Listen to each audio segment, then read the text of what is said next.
Prozac, mental health in Australia, a public health disaster caused by side effects of medication. I've been 50 years as a psychiatrist. First thing I need to tell you is the criteria for approving a drug at the United States Food and Drug Administration. The legislation demands that drug sponsors of a drug wanting to be approved have to present 2 clinical trials in which the drug is improved on sugar pills or whatever criteria they like.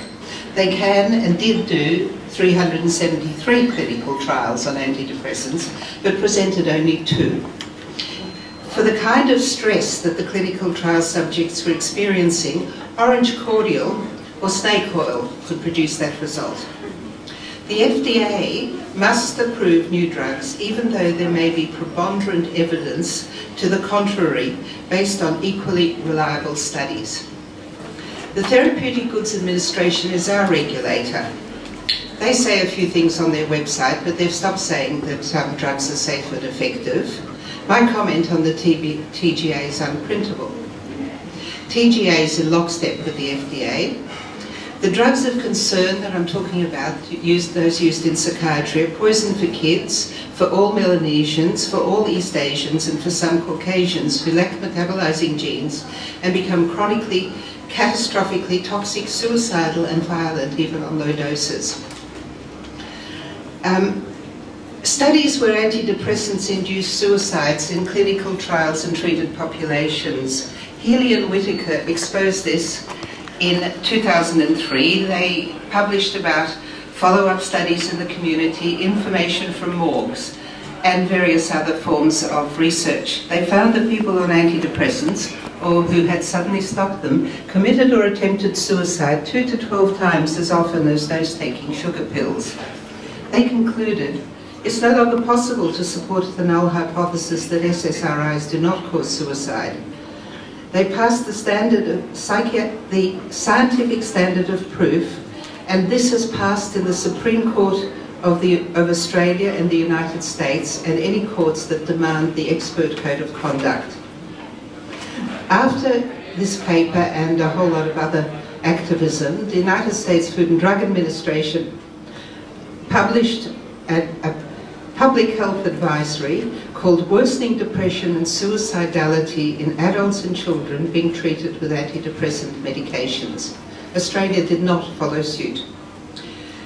The advisory went on. Agitation, anxiety, panic attacks, insomnia, irritability, hostility, impulsivity, akathisia, hypomania and mania have been reported in everyone being treated for antidepressants for major depressive disorder, as well as for other indications, psychiatric and non-psychiatric, which means these side effects, drug side effects, have nothing to do with the initial diagnosis or the psychological state of the patient.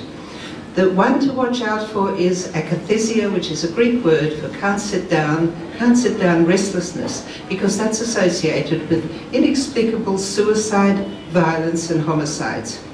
Medication-induced mania is not bipolar, is not manic depression, which is excluded by the fact it's caused by medication. So the advisory goes on that families and caregivers should be alerted about the need to monitor patients for all these things, for irritability, unusual changes of behaviour, and the emergence of suicidality, and to report the symptoms immediately to the healthcare providers. Such monitoring should involve daily observation by families and caregivers. Now, nobody in Australia is told that.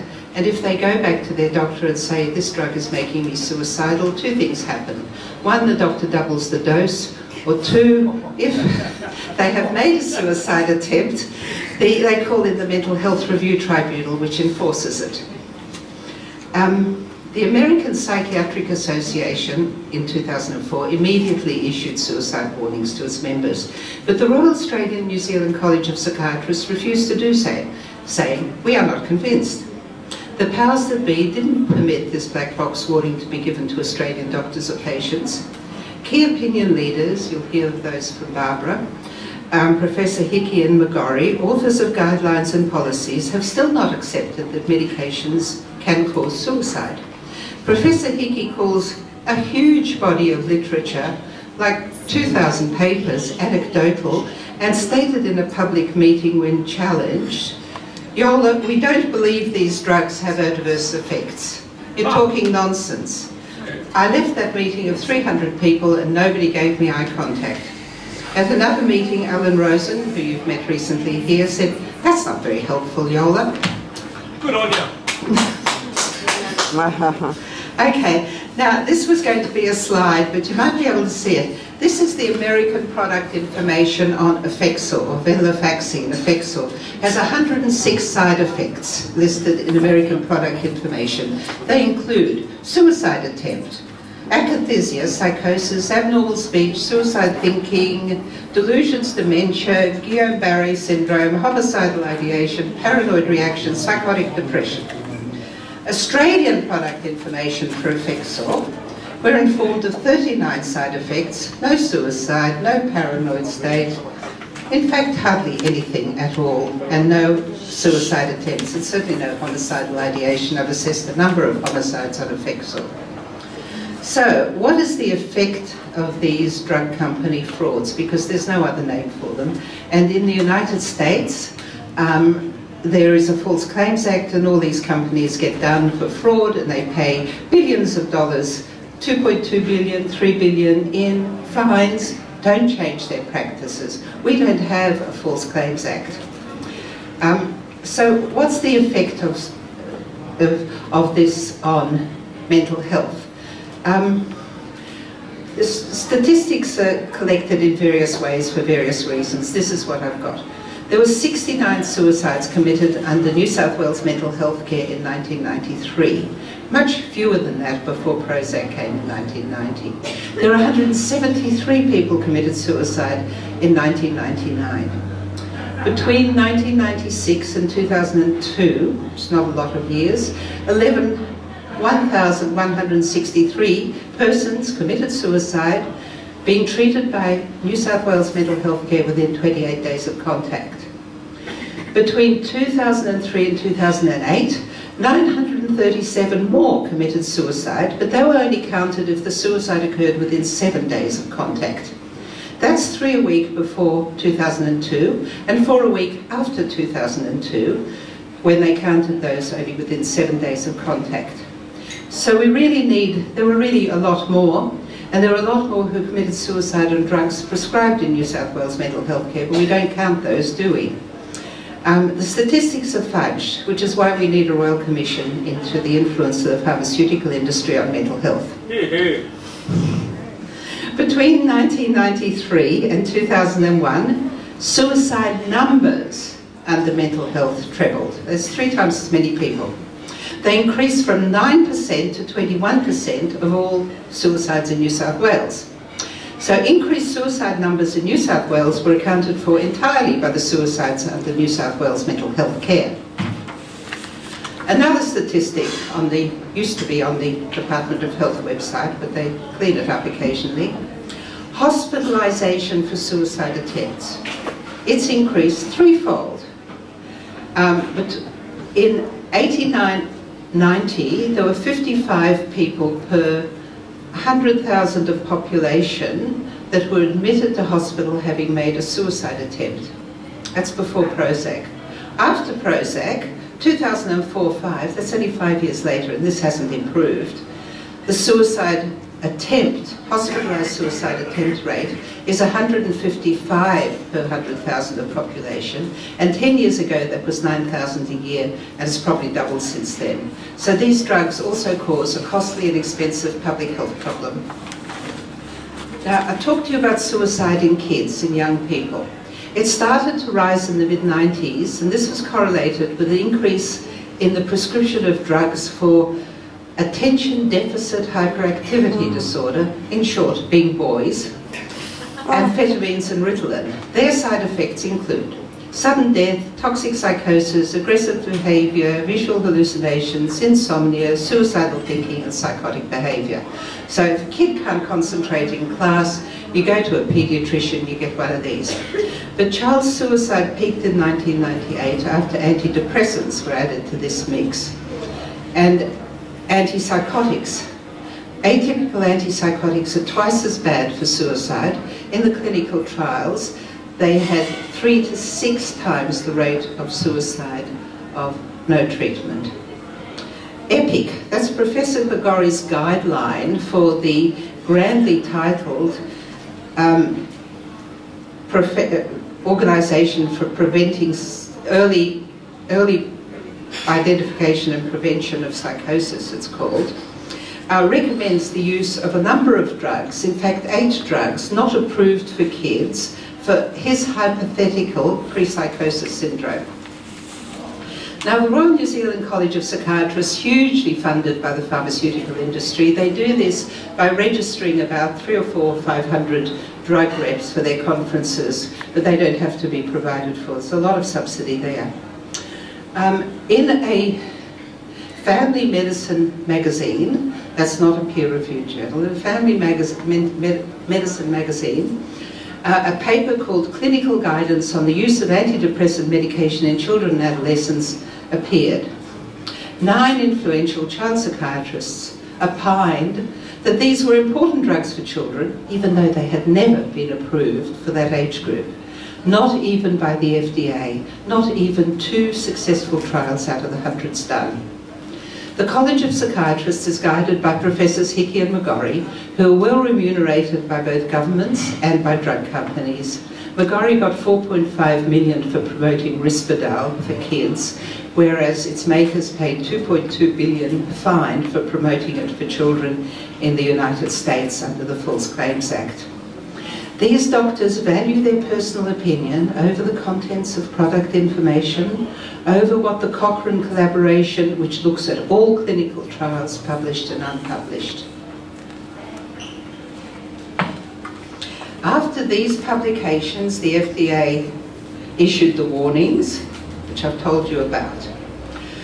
The risk of suicide was doubled in a selection of clinical trials. They didn't look at all the clinical trials, but they just said in a black box warning, was doubled in selected trials. Well, I can tell you that it was more than doubled in the unselected trials.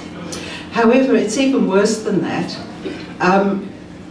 I saw a television program where parents of children who had committed suicide on drugs had been told, oh yes, we've got to put him on antidepressants because they only increase suicide by a tiny amount, just 1%. Now, a new meta-analysis found a 1% difference between that and between placebo 2% and antidepressant treated 3%. Now, in my book, I'm not a statistician, Barbara might correct this, an increase from 2% is not a 1% difference, but an increase of 50%, at least the way that risk used to be calculated in Australia. Next one was a slide I was going to show you and not ask you to read. It's a chart charting the difference between the clinical features of the neurotoxic states, that is the side effect states, and the mental illnesses. I put it in all my reports.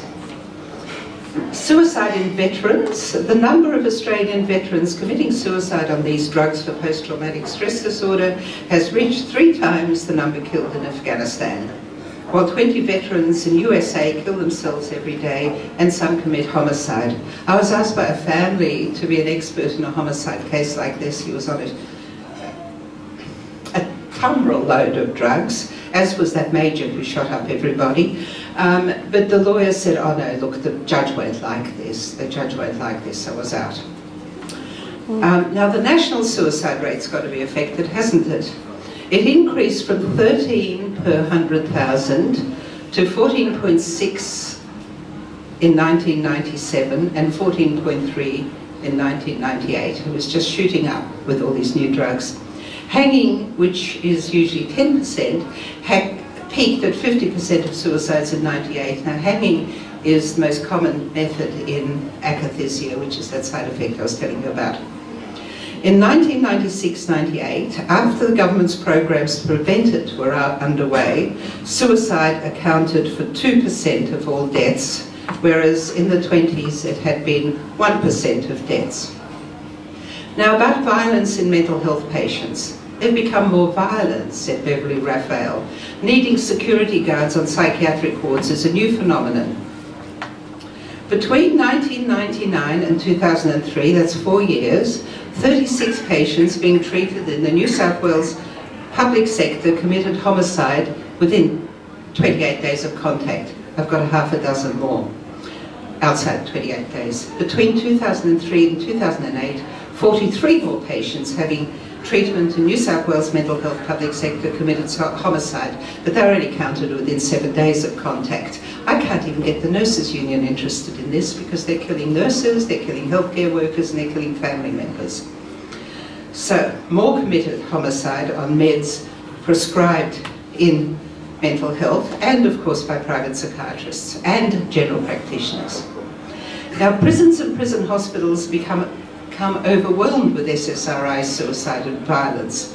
Beds for forensic population, called criminally insane in USA, nearly trebled between 1992 and 2003, and they're still going up, and they're thinking of getting a dementia ward for these patients because these drugs actually listed in the American product information as causing dementia. Mm-hmm. So no one gets better anymore because they're given some more of them. Murders and suicides in prison hospitals on these drugs are new and common. 2 in New South Wales, 1 in Victoria. Mental health review tribunals enforce the hair of the dog.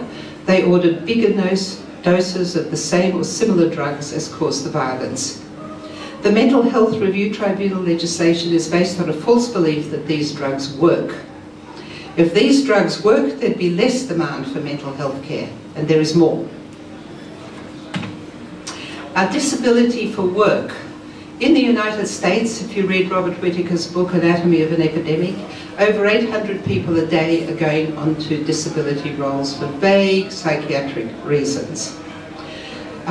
In work cover, which is a lot of my work, psychological injury claims, usually due to some fully functional worker being bullied and getting one of these pills, increased from 473 in 91-92 to 3,202 in 2004-05. My sample's about 700 persons, of whom I've had gene testing on 200 of them.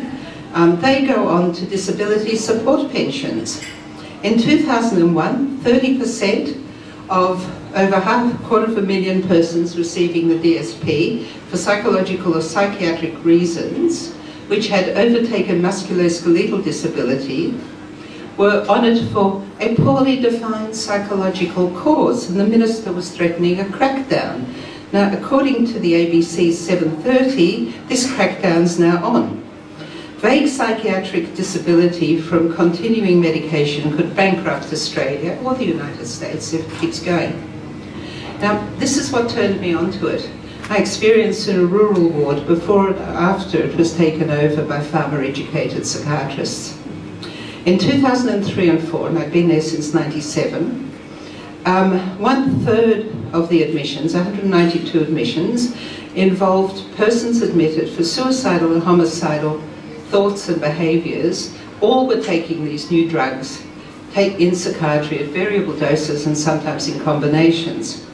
I blew the whistle, spoke truth to power.